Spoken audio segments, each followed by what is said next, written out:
Ça fait 6 mois que j'ai perdu ma mère. Ma mère, c'était comme mon père et ma mère en fait, parce que j'ai grandi qu'avec elle. Donc je l'ai vécu assez difficilement et encore aujourd'hui, c'est pas évident. Mais on fait avec. Chut, arrêtez tout, c'est À l'Ouest podcast. Écoutez. Épisode 6, la mort à Bécane. Elle était très belle, elle était trop belle même d'ailleurs. Elle était grande de taille, elle paraissait jeune comme ça et tout. La maman d'Hudhaifa, je la connaissais pas personnellement, mais elle était très rayonnante de l'extérieur. Et donc ça se voyait qu'elle était bien avec tout le monde. Donc, je sais pas comment dire, elle était ouverte d'esprit, elle était respectueuse, elle était trop sympa, enfin tout ça, bref. C'est une personne qui nous manque à Bécane déjà.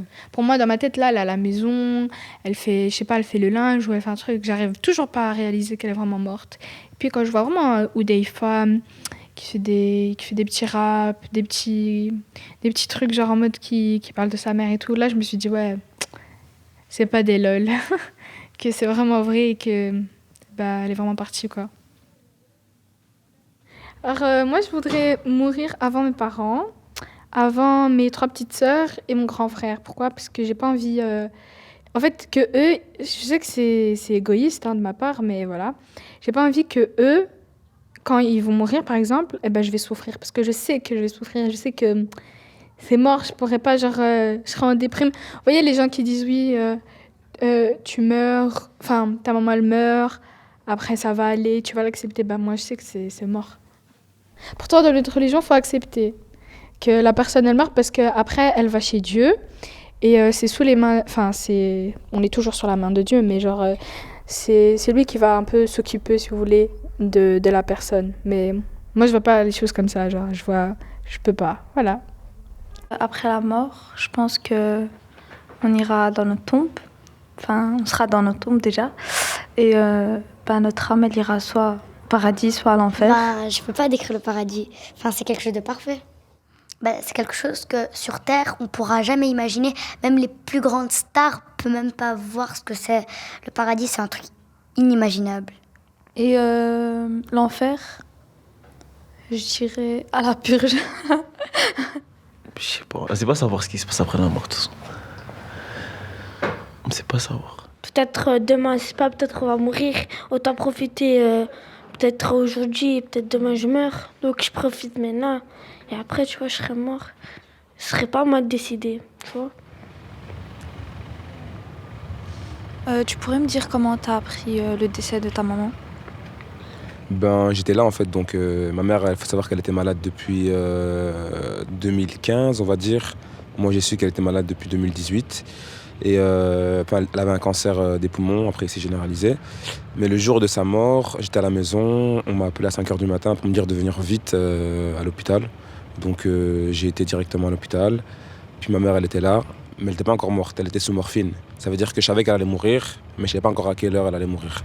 Donc j'ai attendu, et elle est morte vers 5h. Je la tenais la main, je la tenais dans mes bras.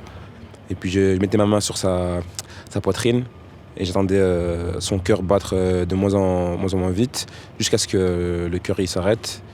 Puis après j'ai appelé le médecin pour vérifier si elle était bien partie. Puis il est venu, il a fait les tests, il a vérifié, elle était partie quoi. Voilà. L'ange de la mort frappe à la porte et c'est maman qui répond. Je pose des questions sur la mort tout en sachant les réponses. Je vis avec des blessures, je pleure avec mes blessures. Voir partir sa mère, c'est une épreuve si dure. En ce moment, je m'isole, même entouré, je me sens seul. Depuis que j'ai vu ta mort, j'ai la phobie des cercueils. Est-ce que t'as directement réalisé qu'elle était morte ou alors d'abord t'as dû beaucoup réfléchir ? J'ai pas directement réalisé parce que quand un proche il meurt, d'abord on est en famille, tu vois. En fait, nous les Congolais, si tu veux, quand quelqu'un meurt, pendant 1 semaine ou 2, on est tous ensemble pendant très longtemps. Ce qui fait que tu réalises pas vraiment quoi. T'es là, tu pleures, mais en même temps tu rigoles, t'es joyeux. Mais quand c'est fini tout ça et que tout le monde rentre chez soi et que les mois ils passent, c'est là que tu réalises. Tu m'as porté 9 mois, je t'ai fait chier 25 ans. Comme des frères, c'est à moi je te collais tout le temps. Tu m'as eu à 19 piges, adolescence enterrée. En amour, t'avais le vertige, papa t'a pas rassuré. T'as joué le rôle de père, t'étais une maman schizo. Moi, j'ai perdu mes repères quand je t'ai vu à l'hosto. Je voulais garnir ta foi d'islam, mais ton cœur était chrétien. Ton amour avait cette flamme que mon géniteur a éteint. T'étais fier de ton fils, pourtant j'ai pas eu le diplôme. Toi et moi, on est complices, tu seras toujours mon binôme. Je pense pas au fait de me dire ma mère elle va aller là ou là en fait. Moi je vais mourir un jour, je pense juste à ça en fait. Je pense pas à ma mère où elle est exactement actuellement ou si elle va aller en enfer au paradis. Sincèrement je pense pas à ça. Je sais que tôt ou tard je vais la revoir, je suis à 1000% de ça. Après si c'est des bonnes circonstances ou mauvaises circonstances, ça je sais pas. Ça Dieu seul sait, mais le fait que je sais qu'un jour je vais la revoir, ben entre guillemets ça me rassure un petit peu quoi.